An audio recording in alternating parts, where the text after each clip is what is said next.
여러분 반갑습니다. 서목사의 말씀 창고의 서목사입니다. 오늘도 함께 말씀을 나누는 여러분들을 사랑하고 축복합니다. 좋아요와 구독을 눌러주세요. 여러분과 함께 더 많은 말씀들을 나누기 원합니다. 오늘은 예레미야 45장 1절에서 5절 말씀입니다. 오늘 말씀은 하나님께서 바룩에게 주시는 말씀입니다.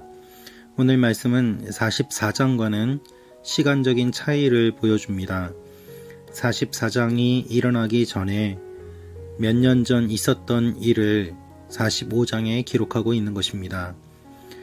오늘 말씀을 보면 바룩이 하나님의 말씀을 전하는 예레미야의 내용들을 기록하였습니다.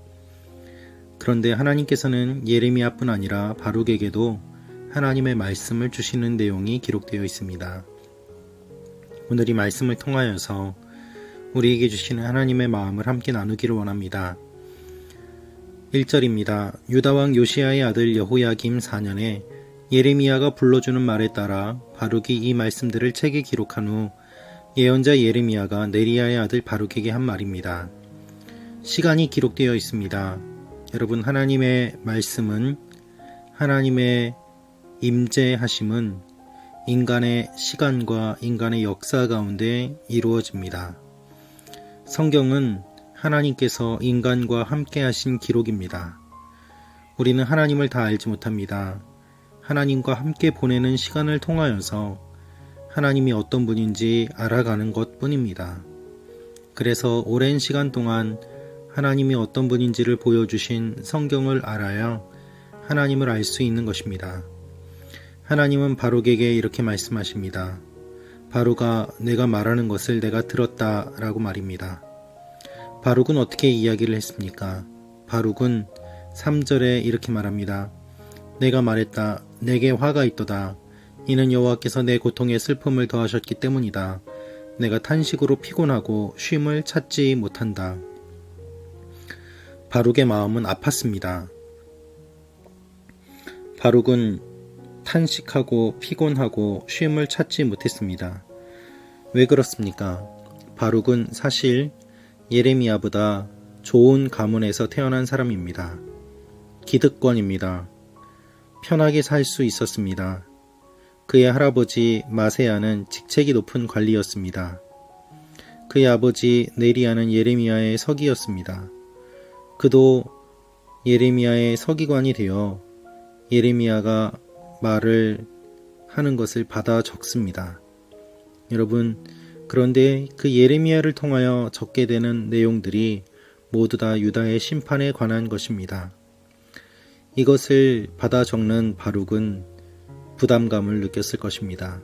그의 마음은 무거웠고 또한 민족이 망할 것이라는 그 예언이 그에게도 마음 깊이 찔리는 내용이었던 것입니다. 그래서 내게 화가 있도다 라면서 하나님께서 고통의 슬픔을 더하셨다고 애통하는 마음을 표현하고 있습니다. 여러분, 그리스도인은 어떤 사람입니까? 그리스도인은 먼저 애통하는 사람입니다. 그래서 예수님께서는 애통하는 자는 복이 있나니 라고 말씀하십니다. 남들은 무심코 지나가는 일들이라고 하더라도 그리스도인들은 영적으로 분별하며 애통하는 일이 필요합니다. 사람들은 모두 다 당연하다고 생각하는 일들이라고 하더라도 그리스도인들은 예민하게 반응하며 가슴을 치고 애통해야 합니다. 하나님의 마음을 품었다면 이 세상을 바라보며 어찌 애통하지 않을 수 있겠습니까? 따라서 무정한 그리스도인, 냉담한 그리스도인이라는 말은 실제로는 그리스도인이 아니라는 말의 다른 표현입니다. 우리는 부드러운 마음, 온유한 마음을 가져야 되고 또한 남들이 보지 못하는 것을 바라보며 먼저 가슴을 치고 눈물을 흘리는 사람들이어야만 합니다. 바룩이 그러한 삶을 살았습니다. 그래서 그러한 삶을 사는 바룩에게 하나님께서 위로의 메시지를 주십니다. 4절입니다. 여호와께서 말씀하셨다. 그에게 이것을 말하여라. 여호와께서 이렇게 말씀하셨다. 보아라, 내가 세운 것을 내가 무너뜨릴 것이고 내가 심은 것을 내가 뽑아버릴 것이다. 내가 온 땅에 그를 하겠다.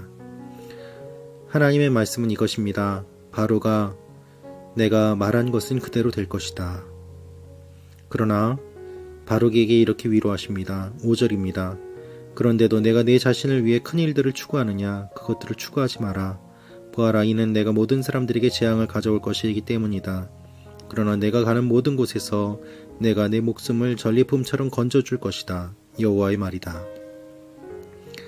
나라가 망할 것인데 내가 높은 자리에 올라가려고 하고 성공하려고 하는 것이 무슨 소용이 있겠느냐? 그렇게 하지 말아라. 그러나 나는 너의 생명을 지켜줄 것이다 라는 것입니다. 여러분, 하나님은 진노 가운데도 바룩을 잊지 않으시고 하나님 앞에 먼저 무릎 꿇고 눈물 흘린 사람을 기억하셨습니다. 그래서 바룩은 하나님의 마음을 품었고 하나님의 위로를 받게 되었습니다. 여러분, 우리가 하나님 앞에 애통하면 우리는 위로를 받을 것입니다. 우리가 눈물을 흘려야만 할 일들이 너무나도 많이 있습니다. 우리 주위에 아파하는 분들, 힘들어하는 분들, 그리고 무엇보다도 하나님의 도움이 필요한 분들이 많이 있습니다.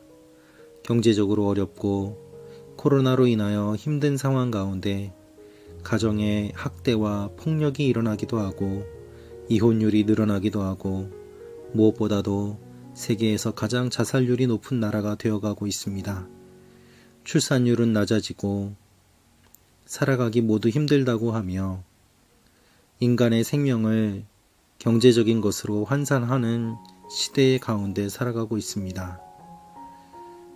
이 땅에서 우리를 이끌어가는 도덕적인 가치는 점점 붕괴되고 그것을 지켜주는 영적인 종교적인 활동들도 모두 다 무시를 당하고 있는 상황입니다. 이러한 세속화의 과정과 영적인 흐름 가운데서 우리는 무엇을 해야만 하겠습니까?